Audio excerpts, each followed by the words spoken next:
Mike Sielski over at the Inquirer, Philly.com. They're stringing everyone along, and many of them are along for the ride. 60% say they're most interested in the Sixers right now. Yeah, well, we've got, a couple young players, certainly one in Joel Embiid and one who remains mysterious in Ben Simmons, who have kind of teased everybody with their talent. So, and the Flyers aren't doing very well, and the Eagles are in their off-season, and nobody expects much out of the Phillies, so it's not that surprising. Yeah, as you write today, you think the Sixers should just end this charade and say, look, Ben Simmons, much like Nerlens Noel, much like Joel Embiid, not going to play. It's something that Hinkie was pretty good at, telling you, hey, your best player, the guy you're looking forward to the most, isn't going to play.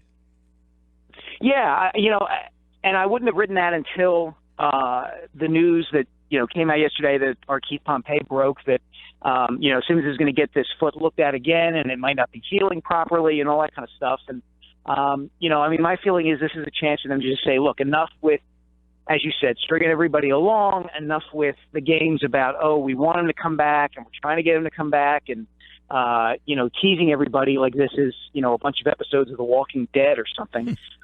Just, be upfront and say, look, we're not going to bring him back this year, whether the foot heals or not. There really isn't much of a point to it. Even if the foot heals before the end of the season, it will have just healed. Why take the chance that he might injure it further? Have him rest and recuperate in the offseason and come back fresh in 2017, 2018. Inquirer columnist Mike Sielski. One of the things when Jerry Colangelo was brought here and then he brings Bryan Colangelo, or somehow Bryan Colangelo got here, everybody can make their own results in that. But do we think that Josh Harris or maybe Scott O'Neal have a much stronger presence than maybe we believe? Because Bryan Colangelo was brought here and he said, I'm going to be very upfront. I'm going to tell you guys everything. And it seems that we almost got more from Hinkie than we get from Colangelo. Well, I don't know how much Harris and O'Neal, how much of a factor they are in the decision to not have him speak. I mean, you have to take into consideration the fact that Bryan Colangelo had been previously a general manager in Phoenix and Toronto, and those are not markets that are particularly intense when it comes to their fandom with respect to basketball. They just aren't. They're certainly not relative to Philadelphia and the Sixers. So you have to take that into consideration too. And I do think that O'Neal plays a much bigger role when it comes to the marketing of the Sixers and some of the disconnect that's taken place between the way the team presents the way they think things are going to happen and the way things actually happen, i.e. Andrew Bynum, i.e. Michael Carter-Williams being part of a This Starts Now ad campaign 2 weeks before the trade deadline, that he is traded, those sorts of things. So the Sixers have this habit of kind of always promising the moon and then under-delivering, it seems. And it would behoove them to kind of straighten that out, I think. How do you view the job that Bryan Colangelo has done in being transparent or non-transparent in a season that has been, filled with a lot of excitement? I think it would have. I think for any executive in Philadelphia, because people here want to feel like they're along for the ride, I think any executive would do well to be as open with the fan base and the media as possible. I think it's a lesson that Sam Hinkie's tenure should have taught everybody. He was upfront right at the beginning saying, this is the direction I'm taking the franchise. We're going to tank in the name of getting better down the road. And people still got all over him for not being as open with the media as they felt he should have been. Now, in some cases, I was fine with it. In some cases, I wasn't. Particularly the Jahlil Okafor situation in Boston Thanksgiving night. But with respect to Colangelo, he's in a slightly different position in that it's not clear whether they're tanking anymore. I think they are. I think they are still kind of playing for the long term. But the reason he and Jerry Colangelo were brought in was to create the impression that the Sixers weren't tanking anymore, that now the tanking was over and the building into a competent basketball team was going to begin. And they're really only slightly more competent now than they were the last few years. So, and they still have a ton to gain in the offseason with potential multiple lottery picks and free agent signings and things like that. So I think they are pretending not to tank, and so that's why you get this kind of double speak from Colangelo and Brett Brown and people like that. Now, is that where the above him comes into play? Like, hey, Bryan, we know you want to win games, and that's admirable, but we need you to pump the brakes a little bit here. Like, has he got infected, or did he see himself that, hey, Sam went through 3 years of this. I only have to endure 1 year of this before the fruits of my labor kind of succeed?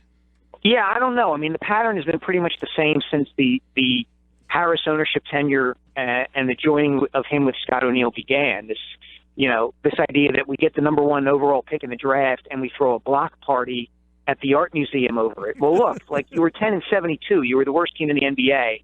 That's not really anything to celebrate. Yeah, you're going to get a great player, presumably, but it's not something to throw a party about. And so I don't know what the philosophy is with respect to the handling of the media and how much of a role Colangelo has in that, how much their PR department does, how much O'Neill does, how much of it just comes down from Josh Harris. All I know is the pattern has been the same for a while now, and it's a little bit different this year because what's hurt Colangelo more to me is not his being quiet, it's when he's actually talked, like saying that he wanted to achieve roster balance in the offseason. Well, you just basically told everybody exactly what you're going to do. You're going to try to trade Jahlil Okafor and Nerlens Noel, when you didn't really have to say that you didn't have to do that.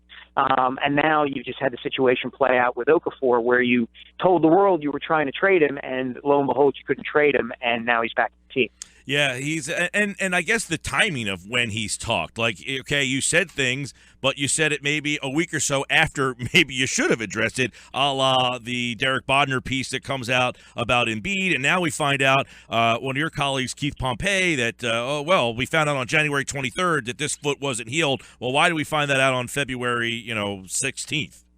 Right. Yeah. I mean, with respect to the story that Derek broke, it wasn't like a week had gone by. It was a matter of minutes. Derek broke the story at something like 6:51 p.m. on a Saturday, and by 7:15, Colangelo was making arrangements to speak with the media to address Derek's report. So they're very reactionary. They're not proactive, and they don't seem to get, like I said, Philadelphia. Philadelphians want to feel like they're being embraced by their teams. They kind of want to be stroked. And the Sixers really do a lousy job in that regard of kind of stroking people. Mike, for a team that was filled with apathy, I think the fan base was apathetic for maybe post-Iverson up until recently. Are you surprised that as many people that are still on board are as passionate and vocal as they are with all the stuff that has gone on that seemingly is a black eye?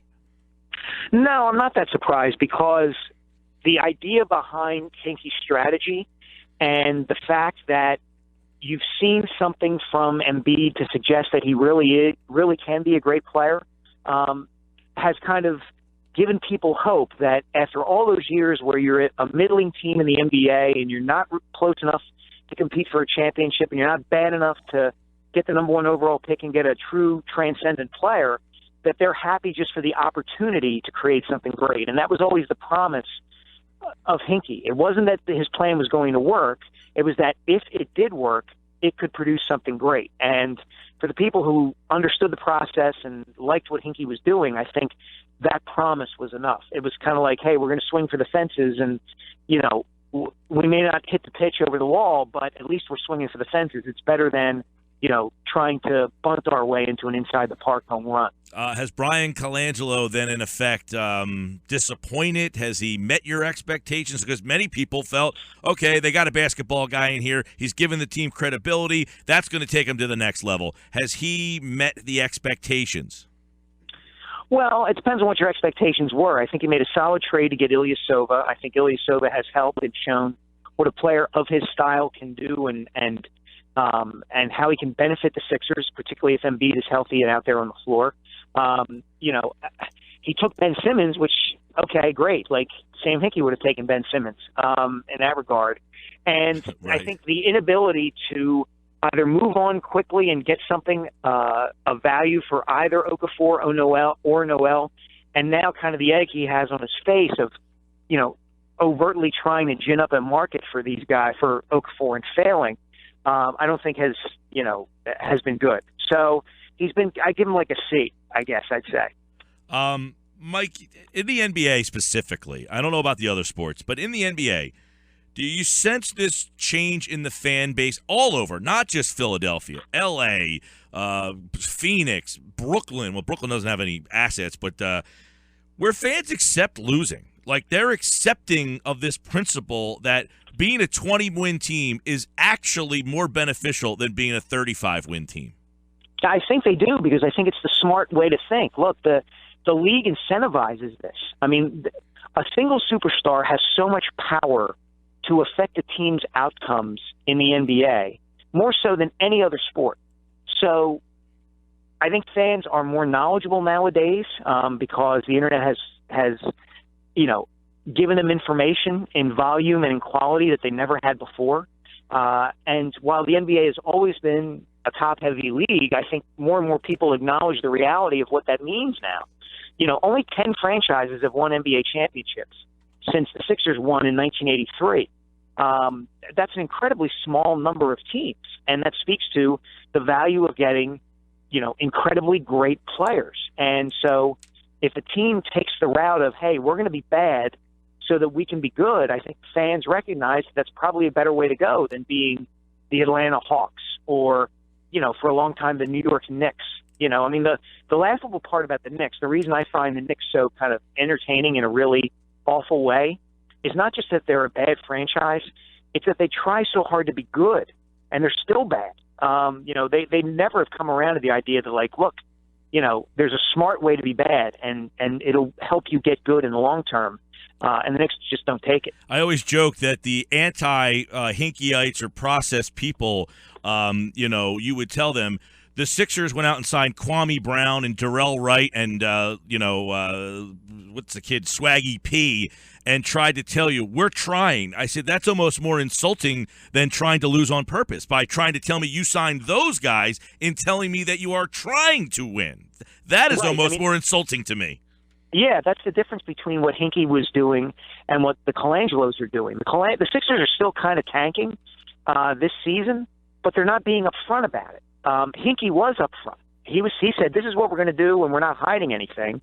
And that's part of the reason he got ousted. He got forced out and forced to resign, which was that NBA owners went to the league and said, we don't like this. We don't like how overt they are about what they're doing, and something's got to change. And something did.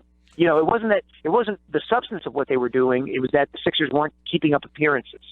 Mike Sielski, Philly.com, the Inquirer. Check out that piece on Jerry Colangelo, as he says some things are very similar that they've been, even with Colangelo in control. Good piece, Mike. We appreciate the time.